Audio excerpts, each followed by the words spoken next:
নমস্কার বন্ধুরা, রাজ কিচেনে সবাইকে স্বাগতম। তো আজকের একটা নতুন রেসিপি বানাচ্ছি বেগুনের। তো আপনারা দেখতে থাকুন। তো একটু চিনি দিয়ে 2 মিনিট রেখে দেবো। চিনি, লবণ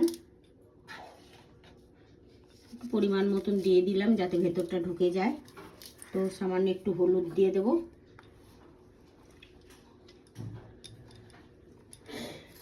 তো এটা দিয়ে মাখিয়ে নিচ্ছি। তো বন্ধুরা এবারে দেখতে থাকুন।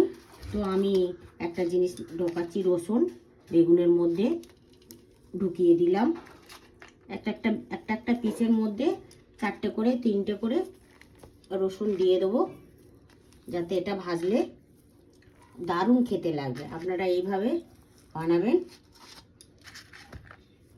গুলো ঢুকিয়ে দিয়েছি। এবারে একটা করে কাঁচা লঙ্কা 1 টুকরো করেই ঢুকিয়ে দেবো।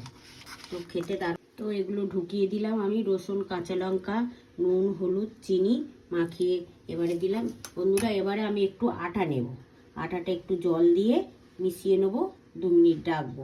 জল দিয়ে দিচ্ছি, নিচ্ছি। মাখিয়ে নিয়ে এবারে অল্প করে করে অ্যাড করে দেবো সামনে পিছনে।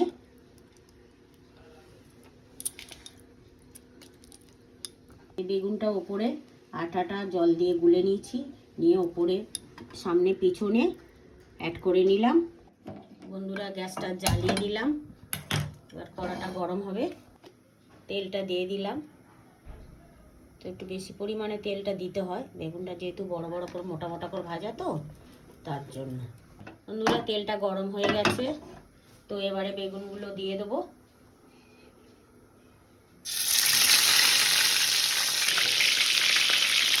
ভাজাটা তুলছি। তো কত সুন্দর এসছে দেখুন। তো বেগুন আমরা খাই, তো বেগুন ভাজা। তো আপনারা এইভাবে খেয়ে দেখবেন। গ্যাসটা একটু লো ফ্লেমে রাখবেন যাতে ভাজাটা সুন্দর করে হয়। তো বন্ধুরা এইভাবে খাবেন। তো এই তুলে নিলাম। বেগুন ভাজাটা আমার রেডি। তো দেখুন বন্ধুরা কি সুন্দর হয়েছে। এইরকমভাবে করবেন। তো ওর সঙ্গে একটু ভাজা লঙ্কা রেখেছি, অ্যাড করে খাবেন মিশিয়ে ভাতের সাথে, দারুণ লাগবে। আপনারা খেয়ে দেবেন, লাইক কমেন্ট করে জানাবেন। সুস্থ থাকবেন।